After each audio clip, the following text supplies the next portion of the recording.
नमस्कार, फिर पैसा बोलता है में आपका स्वागत है। मैं आनंद श्रीनिवासन। आज मार्केट सरप्राइज की हमको। मार्केट 180 पॉइंट ऊपर है। बैंक निफ्टी 270 पॉइंट ऊपर है। लेकिन ये चलेगा नहीं क्योंकि करेक्शन फिर से आएगा। क्यों आज मार्केट ऊपर है? क्योंकि सारे एशियन मार्केट्स ऊपर हैं, क्योंकि डॉलर वीक हो रही है। उसी समय आज यन 142.5 से 144 ट्रेड हो रही है। इसके बदौलत निकी अभी ऊपर है 1.3%। निकी की बदौलत भारत की मार्केट भी ऊपर है। भारत में मार्केट पहले सॉफ्ट खुली थी और बैंक निफ्टी 200 पॉइंट नीचे थी। निफ्टी फ्लैट थी, लेकिन आईटीज के कारण मार्केट ऊपर उठी और ऊपर ही रही। उसके बाद बैंक निफ्टी भी करेक्ट कर कर ऊपर उठी थी, इसीलिए मार्केट ऊपर है। लेकिन भारत में अर्निंग सपोर्ट नहीं कर रहे हैं मार्केट को, और मार्केट को नीचे खींच रही हैं। डोमेस्टिक इंस्टीट्यूशनल इन्वेस्टर्स इन्वेस्ट कर रहे हैं, उसी समय एफआईआई बेच रहे हैं। एफआईआई की फुल सपोर्ट के बिना मार्केट ऊपर नहीं जा सकती है। अगर आप देख रहे हैं कि 24,000 से 25,000 तक मार्केट तक है, 26,500 जाना पड़ेगा मार्केट को। अगर अभी पिछले एक साल से उसकी नज़दीक नहीं गई है, और एक साल लग सकती है। इसीलिए लगभग 15 या 20% का नुकसान इक्विटी में होल्डिंग होने से होगा।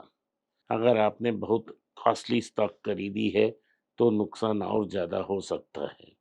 अगर हम कॉस्टली स्टॉक्स के बारे में बात कर रहे हैं तो पहले एशियन पेंट्स के बारे में बात करते हैं। आज एशियन पेंट्स का लगभग 0.86% स्टॉक ब्लॉक डील में ट्रेड हुआ है। मुझे ये लगता है कि रिलायंस अपने स्टॉक को लिक्विडेट कर रही है। अब कौन खरीद रहा है इसके बारे में हम पता नहीं। हमें ऑफिशियली ये भी पता नहीं कि ब्लॉक डील में कौन बेच रहा है। जो किसने खरीदा किसने बेचा, वो न्यूज़ आज शाम या कल तक आ जाएगा। पिछले बार जब बेचा था तो रिलायंस ने बेचा था और एसबीआई म्यूचुअल फंड्स ने खरीदा था। अभी कौन बेचा कौन खरीदा ऑफिशियली वेट करते हैं न्यूज़ आने तक। लेकिन लगातार निरंतर प्रेशर में होगा एशियन पेंट्स। अगर क्रूड ऑयल का दाम 120 में जाता है तो एशियन पेंट्स में फर्दर करेक्शन हो सकता है, क्योंकि ये क्रूड डेरिवेटिव ही उनकी बेसिक कोर प्रोडक्ट है। और दूसरा फाइनल इस के बारे में कह दूं कि ईरान की जो ऑयल एसेट्स है उस पर बॉम्ब कर रही है Israel. Israel state of Iran state of Hormuz को ब्लॉक कर सकती है। इसीलिए मैं बोल रहा हूँ कि 120 टू 140 डॉलर्स ऑयल जा सकती है शॉर्ट टर्म में। अभी जेपी मॉर्गन कह रही है 120 बिलियन डॉलर्स हो सकती है। आज रुपी बहुत वीक है, 86.10 में है। ये 86.10 भी आरबीआई की प्रॉपअप से हो रही है। अगर ऑयल की कच्चा तेल की दाम और ऊपर जाएगी तो भारत की रुपया पे और प्रेशर सकती है। लेकिन हम सारे अच्छे पोजीशंस पे हैं, हमें कोई दिक्कत नहीं हो सकती है। आज टाटा मोटर्स की दाम में 6% की फॉल थी, क्योंकि न्यूज़ आई थी कि उनकी जेएलआर सेल्स में वॉल्यूम कम होगी, और इसीलिए मार्जिन्स भी अंडर प्रेशर हो गया। 5 या 7% मार्जिन। उस इन्वेस्टर प्रेजेंटेशन में सीएफओ ने ये भी कहा था कि इस साल में जो फ्री कैश फ्लो जनरेट करना था वो लगभग ज़ीरो रहेगा जेएलआर के कारण। इससे मार्केट गड़प उठी और उसे स्टॉक को मारने शुरू कर दी। स्टॉक अभी 675 तक गिरी है, तो अगर आप चाहें एक दो कंसिडर कर सकते हैं। दूसरी चीज़ आज है न्यूज़ बजाज फिनसर्व की। बजाज फिनसर्व की सब्सिडरी बजाज फाइनेंस, जो सारे एनबीएफसी के काम करते हैं, लगभग 9,300 से 930 तक पहुंची है। आप खुशी में उसे न लें, क्योंकि उसमें एक बड़ा स्वास्थ्य सूत्र है। इसमें उन्होंने एक शेयर के लिए 4 शेयर बोनस दे दी और उसके बाद स्टॉक स्प्लिट भी की है। तो अगर क्या आपके पास एक शेयर होगा तो वो 10 शेयर हो जाता है, 100 और 930 में पहुंच जाती है। इसे रिजर्व्स में डेबिट कर कर इक्विटी अकाउंट में क्रेडिट की है और इक्विटी को एक्सपेंड की है। ये इसीलिए उन्होंने की क्योंकि उनकी शेयर अगर 6,000 के आसपास में है तो लोग उसे ट्रेड नहीं करेंगे। सो स्टॉक को ट्रेडेबल बनाने के लिए एक काम किया है अमेरिका में ये बहुत कॉमन बात है। तो ये रहा बजाज ग्रुप की न्यूज़ है। अगर हम आईटीसी के बारे में देखेंगे, आईटीसी में 2 न्यूज़ हैं।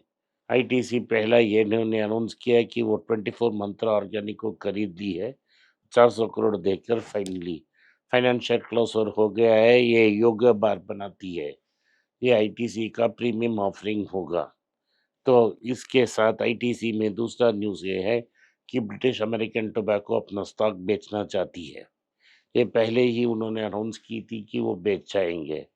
अभी बायर आइडेंटिफाई करने के बाद ये और ब्लॉक डील में ट्रेड होगा और निरंतर होगा।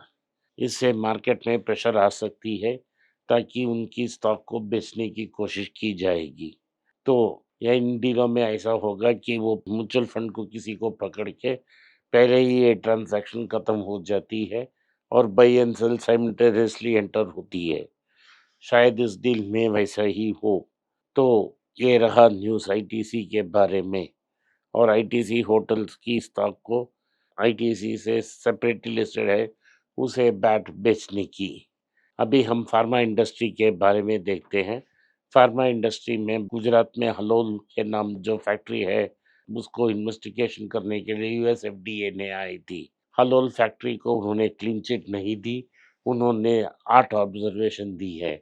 सन फार्मा को इन 8 ऑब्जर्वेशन को आंसर करना पड़ेगा रेक्टिफिकेशन लेके, तभी, नहीं तो हलोल से यूएस जाने वाले प्लांट्स को ब्लॉक कर देंगे। इसी समय नाटको फार्मा का भी इंस्पेक्शन हुआ और उनकी प्लेटफॉर्म को देखते हुए सिर्फ एक ऑब्जर्वेशन की है और एक्सपोर्ट्स अलाउ की है। एक ऑब्जर्वेशन भी बहुत ज़्यादा है, इसको जल्द से जल्द उनको ठीक करना पड़ेगा। तो ये रहा न्यूज़ फार्मा सेक्टर की। 2 बड़े दिग्गज कंपनी को नोटिस मिली है। ज़ाइडस लाइफ साइंसेज़ में भी इंस्पेक्शन हो गई है और उन्होंने सारे कंसर्न्स को एड्रेस की है। सो इससे फार्मा में हमारा जो प्लेयर्स हैं, उन सारी की इंस्पेक्शन 1 साल के लिए हो चुकी है और हम एक्सपेंशन देख सकते हैं। Second half of the year में नैटको सेमीग्लूटाइड और वीगोवी को मैन्युफैक्चर कर कर बेचना शुरू कर देगी। इससे बॉटम लाइन नेगेटिव होगा लेकिन टॉप लाइन बड़ा एक्सप्लोसिव होगा, क्योंकि मार्जिन को उनके इंडिया एक फॉरेन पार्टनर के साथ उनको शेयर करना पड़ेगा, इसीलिए वो अफेक्ट होगा। अगर शेयर्स में बहुत भारी गिरावट आई तो हम कंसिडर कर सकते हैं इसको। तो आज की ताज़ा खबर ये है कि सोने के दाम 9,300 तक पहुंच गए हैं, 9,310। सैटरडे इवनिंग मार्केट 9,350 तक गोल्ड गया था। तो गोल्ड लोन कंपनीज बहुत अच्छा कर रहे हैं। अनेक जो इस वीडियो को देख रहे हैं उनमें से अनेक ऐसे हैं जिन्हें लगा कि मनोपुरम में पेन पॉइंट ज़्यादा होगा, तो 150 में जिन्होंने कंसिडर की उनके लिए सॉलिड गेन्स डिलीवर की है। नॉर्थ ऑफ 280 ट्रेड हो रही है मनोपुरम, और मनोपुरम आने वाले दिन में भी अच्छा होगा। वैसे ही मुथूट फिनकॉर्प और मुथूट फाइनेंस का भी नंबर बहुत अच्छा निकला और साउथ इंडियन बैंक का भी ये फायदा हो सकता है। मनप्पुरम और साउथ इंडियन बैंक तो नया 52 वीक है कायम कर दी है, इससे आपका बहुत लाभ हो सकता है। आज के लिए इतना ही। आपने इस पॉडकास्ट को सुना, इसके लिए मैं आपका आभारी हूँ। हो सके तो वीडियो को लाइक कीजिए, चैनल को सब्सक्राइब कीजिए और बेल नोटिफिकेशन दबाएं। इस वीडियो को अपने दोस्त और रिश्तेदार के पास भेजें और उनको देखने की आग्रह करें। नमस्कार, धन्यवाद, जय हिंद।